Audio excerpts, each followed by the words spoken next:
रहीम। आज नाज़रीन बहुत बड़ी खबर है कि JUIFA ने जो चैलेंज किया था सेनेट इलेक्शन के हवाले से सदारती ऑर्डिनेंस आ चुके चीफ जस्टिस सुप्रीम कोर्ट ने कहा है कि ये तो मशरूत है, लेकिन फिर भी समाज के लिए मंजूर कर लिया। दूसरी तरफ बिलावल भुट्टो जरदारी ने भी ऐलान कर दिया है कि इसको चैलेंज किया जाएगा। इस वक्त तहरीक इंसाफ के आप देखते होंगे चेहरा एक इलेक्शन कमीशन के सामने अपोजिशन को टफ टाइम दे रहे होते हैं। फर्रुख हबीब मेरे साथ मौजूद है, इनसे हम बात करते हैं कि इस हवाले से तहरीक इंसाफ की स्ट्रेटजी क्या होगी। अस्सलाम वालेकुम फारूक भाई, ये बताइएगा क्या स्ट्रेटजी है आपकी, क्योंकि अब तो चैलेंज करने का ऐलान बात ये है कि हम तो नेक नियति के साथ कोशिश कर रहे हैं कि सेनेट के इंतखाबात को साफ और शफाफ बनाएं। देखा आपके इल्म में है कि हर बार इल्जामात लगते थे, MNAs बिक गए, MPs बिक गए, सेनेट के अंदर पैसा चल गया, 5 करोड़ 10 करोड़ 15 करोड़ के अंदर गोलियां लगती थी। उसको रोकने के लिए वसाक़े जमहूरियत के अंदर भी इन्होंने लिखा हुआ था कि 23 शिक है इनकी, जिसमें लिखा हुआ था ओपन एंड ट्रेसेबल बैलेट से होंगे। जब हमने उसके लिए अमली इकदाम लिए तो अब आप देखें कि एक तरफ जो है वो मौजूदा हुकूमत है जो सेनेट के इंतखाबात को साफ और शफाफ बनाना चाहती है, ट्रांसपेरेंट बनाना चाहती है, पैसे का रास्ता रोकना चाहते हैं और चाहते हैं कि सबके मैंडेट का एहतराम हो। दूसरी जानिब आप देखें कि PDM में शामिल जमातें जिसमें फजल रहमान है, पीपल्स पार्टी, नून लीग, ये खुल के इसकी मुखालफत कर रहे हैं। और माजी में भी आप देखें कि छांगा मांगा की सियासत ये करते रहे, माजी में भी ये खरीदो फरोख्त करते रहे, अब भी ये खरीदो फरोख्त का बाजार गर्म करना चाहते हैं। इनके पास एक ये मौका था कि माजी में जो इनके ऊपर दाग लगे हुए हैं, इस तरमीम की हमायत करके ओपन एंड ट्रेसेबल बैलेट की अपना वो दाग धो लेते, लेकिन आज ये फिर बुरी तरह एक्सपोज हो गए। आप देखें कि इन्होंने इस मुल्क की सियासत में अखलाकियात का जनाजा ही निकाल दिए। खाता है तो लगाता भी है, यानी मुल्क के निजाम में करप्शन को कोई इशू ही नहीं ये लोग समझते। उसी तरह बोलियां लगाएंगे, उसी तरह की ये कानून साजी करेंगे। तो ये जो चैलेंज इन्होंने किया है ये एक बार फिर बड़ी बुरी तरह एक्सपोज हुए। दूसरी बात ये है कि ये ऑर्डिनेंस जो है ये गैर आईनी बिल्कुल नहीं है। इसके ऊपर जो हमारे अटॉर्नी जनरल हैं उन्होंने बड़ी सोच विचार के साथ इसको लेकर आए हैं और इसको मशरूत किया है सुप्रीम कोर्ट का जो रेफरेंस जाहिर हुआ है, सदारती रेफरेंस, उसके फैसले के साथ। अगर वो फैसला हमारे हक में आएगा तो नाफिजुल अमल हो जाएगा। अगर वो फैसला आता है कि ये आइन के 226 आर्टिकल के तहत होते हैं, तरमीम की जरूरत है, तो ये खुद ब खुद खत्म हो जाएगा। तो लिहाजा इसके अंदर हुकूमत की जानिब से नेक नियति शामिल है कि अगर सुप्रीम कोर्ट ये कह देती है कि इलेक्शन एक्ट के अंदर तरामीम कर लें तो ये ऑर्डिनेंस मौजूद होगा, क्योंकि वरना 11 फरवरी को तो सेनेट के शेड्यूल आ जाएगा और अगर उसके बाद फैसला आता है तो उसके बाद तो आप ना कोई ऑर्डिनेंस ला सकते हैं, ना आप उसके बाद इलेक्शन एक्ट के अंदर तरमीम कर सकते हैं। तो फिर पुराने ही तरीके से इलेक्शन होना होगा, उससे सुप्रीम कोर्ट का सदारती रेफरेंस का जो है वो किसी किस्म का फिर फायदा कोई नहीं। अच्छा, सीक्रेट बैलेटिंग का भी तहरीक इंसाफ को फायदा होगा या अपोजिशन को फायदा होगा? अपोजिशन कहती है कि शायद हुकूमत खौफजदा है, हम टफ टाइम देंगे। और जो इसमें इशू ये है कि खौफजदा कौन है? खौफजदा तो अपोजिशन है कि अगर देखें ओपन एंड ट्रेसेबल बैलेट हो जाता है तो उससे इनकी खरीदो फरोख्त का बाजार रुक जाएगा, इनकी हॉर्स ट्रेडिंग का बाजार रुक जाएगा, ये जो मंडियां लगाते हैं, ये जमीर के सौदागर हैं, उनका रास्ता रुक जाएगा और उन लोगों का रास्ता रुक जाएगा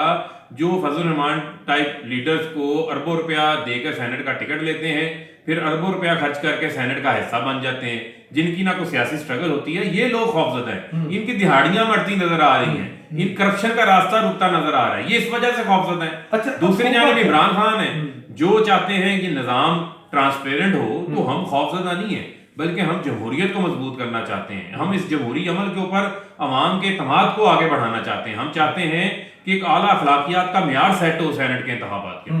अच्छा, किस हद तक वजीर आजम इमरान खान इसमें आपको मजीद संजीदा नजर आ रहा है कि अगर फैसला अगर हक में नहीं आता और अगर सीक्रेट बैलेटिंग होती है फिर होगा क्या? देखें बात फिर होगी। देखें बात ये है, हम तो अपने अराकीन के ऊपर हमें एतमाद है और हम उनके ऊपर जो हमारे सेनेट के आएंगे नुमाइंदगान भी आएंगे, इंशाल्लाह वो मुंतखब भी होंगे, लेकिन इस अमल को साफ शफाफ तो बनाना चाहिए ना। ये को हमारी ज़हनी इख्तरा नहीं है, ये चार्टर ऑफ डेमोक्रेसी के अंदर खुद इस बात को तय कर चुके हुए हैं। नवाज शरीफ ने 2015 में इसके ऊपर स्टेटमेंट दी हुई है ओपन एंड ट्रेसेबल बैलेट के हवाले से। ऐसर इकबाल ने पूरी प्रेस कॉन्फ्रेंस इसके ऊपर की है कि हम ओपन एंड ट्रेसेबल बैलेट चाहते हैं। अब सिर्फ और सिर्फ क्योंकि इंतखाबात सर पे हैं, इनकी बदनीयती शामिल है और ये इस निज़ाम की जो है वो मुखालफत है। अच्छा, एक चीज मैं पूछना चाहता हूँ, क्या उनको एतमाद में लेना चाहिए था एतमाद में लेना जरूरी था, इससे पहले मुशावरत की जाती है। देखें 26वीं आईनी इसमें तरमीम। देखें बात यह है कि 26वीं आईनी तरमीम के अंदर गलत बात क्या है, किस बात के ऊपर इनको इतराज है। जब ये 26वीं आईनी तरमीम ईवान के अंदर पेश की गई तो इनको बहस का मौका फराहम किया गया। ये बजाय उस तरमीम के ऊपर बहस करते, अपनी तजावीज देते, इन्होंने स्पीकर के ऊपर हमला करवा दिया। अवान को सीटियां बजा बजा कर जो है वो अवान को इन्होंने एक दंगल का मंजर पेश करना शुरू कर दिया। ये थी इनकी संजीदगी 26वीं आईनी तरमीम के हवाले से, और तमाम मामलात इन्होंने जानबूझ के सबोटाइज किए हैं, क्योंकि ये वही पीडीएम है, वही अपोजिशन है जो अपनी करप्शन के मामलात में भी एनआरओ चाहते हैं, और ये यहाँ भी चाहते हैं कि इमरान खान का वो हर कदम रोका जाए जो इस मुल्क के निजाम को करप्शन से बचाने के लिए। अच्छा, एक दो बातें आखिरी, अब आपको क्या फ्यूचर नजर आता है? जो समुंदर पार पाकिस्तानी है वो भी चुनना चाहते हैं कि जो खासतौर पे फॉरेन फंडिंग केस का अंजाम क्या है? देखिए बात यह है कि पीटीआई वो वाहिद जमात है, टिका हो आपको सकती याद जरा- होगा, जरा आवाज क्लियर जी। आपको याद होगा कि धरने के दिनों के अंदर हमने प्राइम मिनिस्टर ने कंटेनर पे खड़े होकर आजादी मार्च फंड अनाउंस किया था।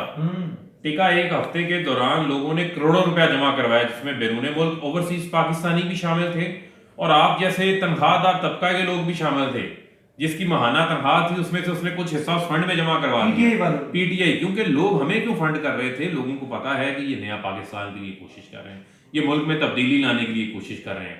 इसके अंदर लोगों ने ना सिर्फ अपनी प्रेजेंस से शिरकत की है बल्कि अपने माल से भी शिरकत की है, और वो सारे पाकिस्तानी हैं। ठीक है, हमारे ऊपर कोई इल्जाम नहीं है कि हमने ओसामा बिन लादेन से पैसे लिए हुए हैं, हमारे ऊपर कोई इल्जाम नहीं है कि हमने लीबिया और इराक से पैसे लिए हुए हैं, हमारा तमाम पैसा बैंकिंग चैनल से आया हुआ है। जब देखें, जब आप इनको देखते हैं, जब ये इंडियंस की बात करते हैं तो इनको शर्म से मुंह छुपा लेना चाहिए। मोदी इनके घर पे आता था, मोदी को आमो साड़ियों के तोहफे ये देते थे, मोदी के हलफबरदारी की तकरीबात में ये जाते थे, हुर्रियत रहनुमाओं को नहीं मिलते थे, जंदाल को मिलना पसंद करते थे, वहां पर बिजनेसमैनों को मिलना पड़ते थे, भारतीय अदाकाराओं को मिलना पसंद करते थे। नवाज शरीफ साहब, ये रिकॉर्ड का हिस्सा है। टिका, मैं अपनी तरफ से कोई बात नहीं कह रहा, बात ये है कि हमने तो 40,000 डोनर्स का रिकॉर्ड जमा करवाया, ये अपने 400 डोनर्स का रिकॉर्ड दिए हैं, ये रिकॉर्ड क्यों नहीं पेश करते? ये चैलेंज है मेरा ये चैलेंज है। मैं तो पहले ये चैलेंज दे चुका हूं, मरियम सफदर को दे चुका हूं, पर्ची चेयरमैन बिलावल को दे चुका हूं, फजल रहमान को दे चुका हूं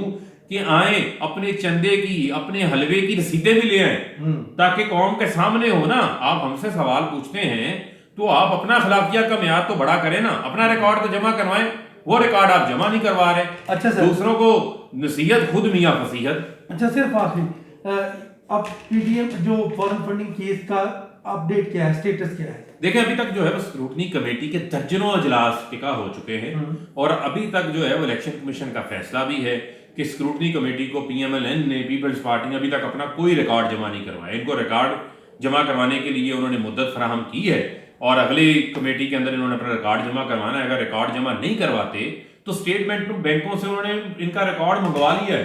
और मैं आपको ये बात बताऊं, हमें 23 अकाउंट्स की बात करने वालों के कई 23 अकाउंट निकल आए हैं जो इन्होंने शो ही नहीं किए हुए, और नजर आएगा कि उसके अंदर से कई पापड़ वाले, फलूदे वाले, कई जो है वो जलेबियों वाले निकलेंगे, जिनके नाम के ऊपर पैसा इन्होंने घुमाया हुआ। एक नया केस खुलने जा रहा है अपोजिशन के खिलाफ, यानी वो खुद फंस गए, खुद उस गड़े के अंदर गिरे हुए हैं, जिस गड़े के अंदर ये हमें गिराना चाहते हैं। और बहुत जरूरी आपसे बात करनी थी, क्योंकि फैसलाबाद से एमएनए भी हैं, और इस हवाले से मैं जरूर पूछना चाहूंगा कि पीडीएम का 26 मार्च का जलसा, मार्च में डबल मार्च। देखें पीडीएम, देखें हमें और आवाम को अब पीडीएम की ट्रक की बत्ती के पीछे न लगे।